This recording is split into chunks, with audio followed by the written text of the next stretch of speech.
Não é a voz, mas o ouvido que comanda a história. Cidades Invisíveis. Imagine a cena, o idoso imperador Kublai Khan, com o orgulho começando a diminuir. E diante dele estava um explorador veneziano, Marco Polo. Polo veio a pedido de Khan para descrever as cidades de seu reino, cidades que Khan conquistou e esqueceu.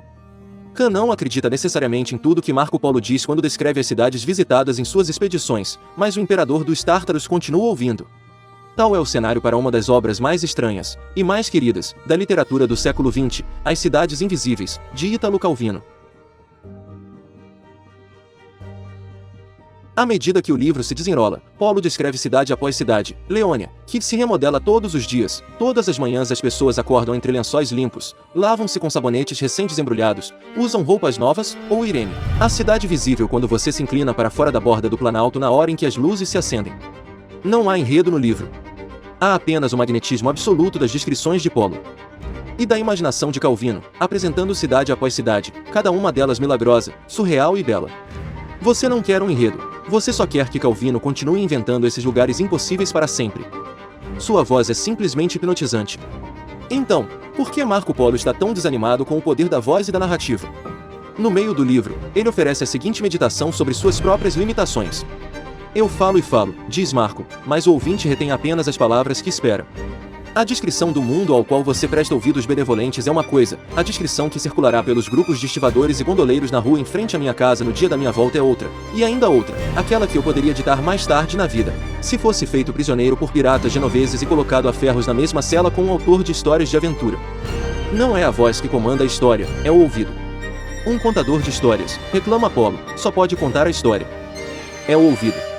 Um contador de histórias, reclama Polo, só pode contar a história que o público espera ouvir.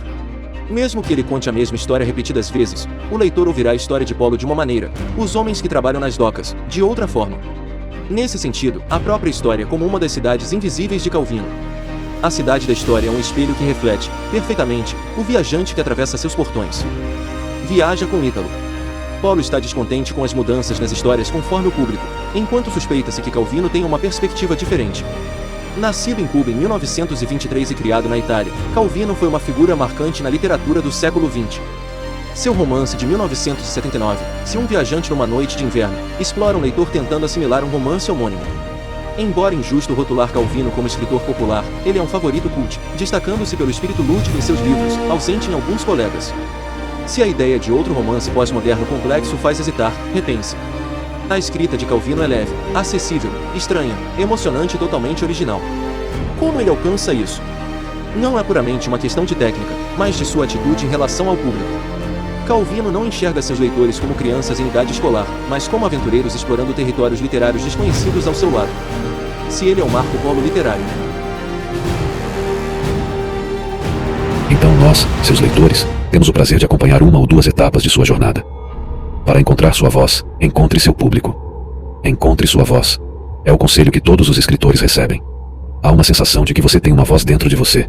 Algo que é pura e essencialmente seu. Não é exatamente um mau conselho. Você deseja encontrar uma maneira autêntica de escrever. Você quer encontrar uma voz que pareça com a sua. Encontrar sua voz é apenas metade da batalha, conforme indicam Polo e Calvino. Ao escrever, não se trata apenas de se expressar no vazio, mas de participar de uma conversa significativa. Suas palavras têm o poder de moldar a experiência do seu público, assim como os autores que você admira moldaram a sua. Encontrar sua voz não é suficiente. É crucial identificar seu público. Polo destaca a influência significativa do público em uma obra literária, frequentemente determinando seu significado. Ele concebe essa dinâmica como uma aparente oposição, uma batalha entre a voz do autor e o ouvido do público.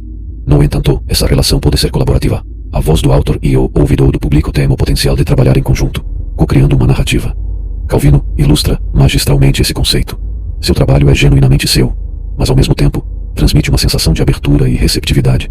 Parece que ele deliberadamente reserva espaço para os ouvidos dos leitores, convidando-os a ouvir cada nuance da sua história.